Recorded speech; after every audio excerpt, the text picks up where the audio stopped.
श्री भगवत कथा 21। श्रीमद् भगवत कथा 9वें स्कंद 21वां अध्याय में भरतवंश का वर्णन, राजा रतिदेव की कथा की कहानी बताऊंगा। आप इसको ध्यानपूर्वक सुनिए। श्री सुखदेव जी कहते हैं, परीक्षित, बीथत अथवा भरद्वाज का पुत्र था मुन्यु। मुनि के 5 पुत्र हुए, बृहच्छत्र, जय, महावीर, नर और गर्ग। नर का पुत्र था सकीर्ति। सकीर्ति के 2 पुत्र हुए, गुरु और रतिदेव। परीक्षित, रतिदेव का निर्मल यश इस लोक और परलोक में सब जगह गाया जाता है। रतिदेव आकाश के समान बिना उद्योग के ही देवस प्राप्त वस्तु का उपभोग करते और दिनों दिन उनकी पूंजी घटती जाती थी। घटती जाती, जो कुछ मिल जाता उससे भी दे डालते और स्वयं भूख रहते। वे संग्रह परिग्रह ममता से रहे तथा बड़े धैर्यशाली थे और अपने कुटुंब के साथ दुख भोग रहे थे। एक बार तो लगातार 48 दिन ऐसे बीत गए कि उन्हें पानी तक पीने को न मिला। 39वें दिन प्रातःकाल ही उन्हें कुछ घी, खीर, हलवा और जल मिला। उनका परिवार बड़े संकट में था। भूख और प्यास के मारे वे लोग कांप रहे थे। परंतु जो ही उन लोगों ने भोजन करना चाहा, तो एक ब्राह्मण अतिथि के रूप में आ गया। हृदय सब में श्री भगवान के दर्शन करते थे, अतः उन्होंने बड़ी श्रद्धा से आदर पर उसी अन्न में से ब्राह्मण को भोजन कराया। ब्राह्मण देवता भोजन करके चले गए। परीक्षित, अब बचे हुए अन्न को रतिदेव ने आपस में बांट लिया और भोजन करना चाहा। उसी समय एक दूसरा शूद्र अतिथि आ गया। रतिदेव ने भगवान का स्मरण करते हुए उसे बचे हुए अन्न में से कुछ भाग शूद्र के रूप में आए हुए अतिथि को खिला दिया। जब शूद्र खा पी कर चला गया, तब कुत्तों को लिए हुए एक और अतिथि आया। उसने कहा, राजन, मैं और मेरे ये कुत्ते बहुत भूखे हैं, हमें कुछ खाने को दीजिए। रतिदेव ने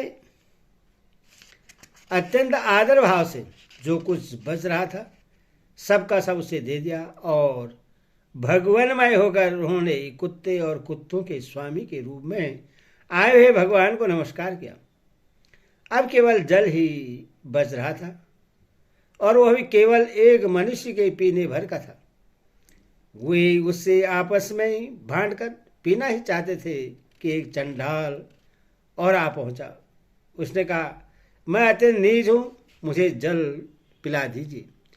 चंडाल की वह करुणापूर्ण वाणी, जिसके उच्चारण में भी वह अत्यंत कष्ट पा रहा था, सुनकर रतिदेव दया से अत्यंत संतप्त हो उठे और ये अमृतमय वचन कहने लगे, मैं भगवान से 8 सिद्धियों से युक्त परम गति नहीं चाहता, और तो क्या मैं मोक्ष की भी कामना नहीं करता।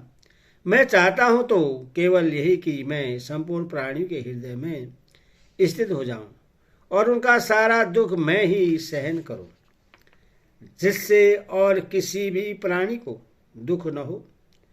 यह 3 प्राणी जल पी करके जीना चाहता था। यह 3 प्राणी जल पीकर जीना चाहता था। जल दे देने से इसके जीवन की रक्षा होगी। अब मेरी भूख, प्यास की पीड़ा, शरीर की शिथिलता, दीनता, ग्लानि, शोक, विषाद और मोह, ये सब के सब जाते रहे। मैं सुखी हो गया। इस प्रकार कहकर रतिदेव ने वो बचा हुआ जल भी उस चंडाल को दे दिया। यदि भी जल के बिना वे स्वयं मर रहे थे, फिर भी स्वभाव से ही उनका हृदय इतना करुणापूर्ण था कि वे अपने को रोक न सके। उनके धैर्य की भी कोई सीमा है। परीक्षित, ये अतिथि वास्तव में भगवान की रची हुई माया के ही विभिन्न रूप थे। परीक्षा पूरी हो जाने पर अपने भक्तों की अभिलाषा पूर्ण करने वाले तेरे भन स्वामी ब्रह्मा, विष्णु और महेश तीनों उनके सामने प्रकट हो गए। रतिदेव ने उनके चरणों में नमस्कार किया। उन्हें कुछ लेना तो था नहीं। भगवान की कृपा से वे आसक्ति और स्पर्शा से भी रहित हो गए तथा परम प्रेममय भक्ति मात्र से अपने मन को भगवान वासुदेव में तन्मय कर दिया। कुछ भी मांगा नहीं। परिचित, उन्हें भगवान के सिवा और किसी भी वस्तु की इच्छा तो थी नहीं। उन्होंने अपने मन को पूर्ण रूप से भगवान में लगा दिया।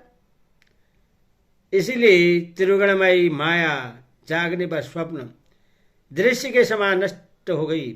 रतिदेव के अनुयायी भी उनके इस संग के प्रभाव से योगी हो गए और सब भगवान के ही आश्रित परम भक्त बन गए। मुनिपुत्र गर्ग से शनि और शनि से गार्ग का जन्म हुआ। यदि भी गार्ग क्षेत्र था, फिर भी उससे ब्राह्मण वंश चला। महावीर का पुत्र था दुरीक्षय। दुरीक्षय के 3 पुत्र हुए, त्रियारुणी, कवि और पुष्कारुणी। ये तीनों ब्राह्मण हो गए। बृहस्पति का पुत्र हुआ हस्ती। उसी ने हस्तिनापुर बसाया था। हस्ती के 3 पुत्र थे, अजमीर, दिमीट, पुरुमीट। अजमीट के पुत्रों में पिरीमेत आदि ब्राह्मण हुए।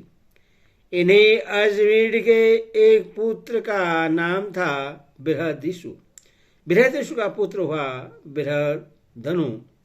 बृहदधनु का बृहत्काय और बृहत्काय का जयद्रथ हुआ। जयद्रथ का पुत्र हुआ विशद और विशद का सेनजित। सेनजित के 4 पुत्र हुए, रुचिरारव, दृढ़हनु, काश्य और वत्स। रुचिरासव का पुत्र पार था और पार का पृथुसेन। पार के दूसरे पुत्र का नाम नीप था। उसके 100 पुत्र थे। इसी निपहन छाया शुक की कन्या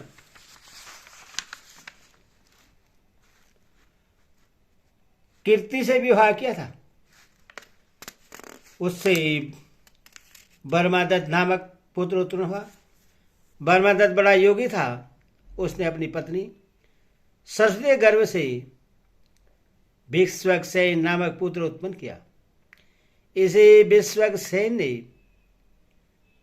जगदीश भाई के उपदेश से योग शास्त्र रचना की। विवक्षसेन का पुत्र था उदक्षण और उदक्षण का भल्लाद। ये सब बृहदिषु के वंशज हुए। मेरी का पुत्र था ययुवर। ययुवर का कीर्तिमान, कीर्तिमान का सरधीर्थ, सरधीर्थ का दृढ़नेमी और दृढ़नेमी का पुत्र सुपार्श्व हुआ। सुपार्श्व से सुमति, सुमति से सनतिमान और सनतिमान से कृतिका का जन्म हुआ। उसने हिरण्यनाभ से योग विद्या प्राप्त की थी और प्राच्य श्याम नामक ऋचिकाओं की 6 संहिताएं कही थी। ऋति का पुत्र नीप हो था। नीप का उग्रायुध, उग्रायुध का सेमी, सेमी का सुबीर और सुबीर का पुत्र था रिपुजन। रिपुजय का पुत्र था बहुरथ। दिमीट के भाई पुरमीट को कोई संतान न हुई। अजमीट की दूसरी पत्नी का नाम था नलिनी। उसके गर्भ से नील का जन्म हुआ। नील का शांति, शांति का सुशांति, सुशांति का पुरजत, पुरजत का अर्क और अर्क का पुत्र हुआ भयार्ष। भयार्ष के 5 पुत्र थे, मृदिगल, ययुवर, बृहदिषु, काम्पिल्य और संजय। भयमेश्वर ने कहा, ये मेरे पुत्र 5 देशों का शासन करने में समर्थ पंच अलप हैं, इसलिए ये पंचाल नाम से प्रसिद्ध हुए। इनमें मुदगल से मुदगल्य नामक ब्राह्मण गोत्र की प्रवृत्ति हुई। भरियासा के पुत्र मुदगल से यमज जुड़वा संतान हुई। उनमें पुत्र का नाम था दिवोदास और कन्या का अहिल्या। अहिल्या का विवाह महर्षि गौतम से हुआ। गौतम के पुत्र हुए सदानंद। सदानंद का पुत्र सद्धृति था। वह धनुर्विद्या में अत्यंत निपुण था। सद्धृति के पुत्र का नाम था सरदान। एक दिन उर्वशी को देखने में सरदान का वीर मूज के झाड़ पर गिर पड़ा। उससे एक शुभ लक्षण वाले पुत्र और पुत्री का जन्म हुआ। महाराज, संतनों की उस पर दृष्टि पड़ गई, क्योंकि वो उधर शिकार खेलने के लिए गए हुए थे। उन्होंने दयावश दोनों को उठा लिया। उनमें से जो पुत्र था उसका नाम कृपाचार्य हुआ और जो कन्या थी उसका नाम हुआ कृपी। यही कृपी द्रोणाचार्य की पत्नी हुई। बोले श्री रामचंद्र हरि ओम तत्सत हरि ओम।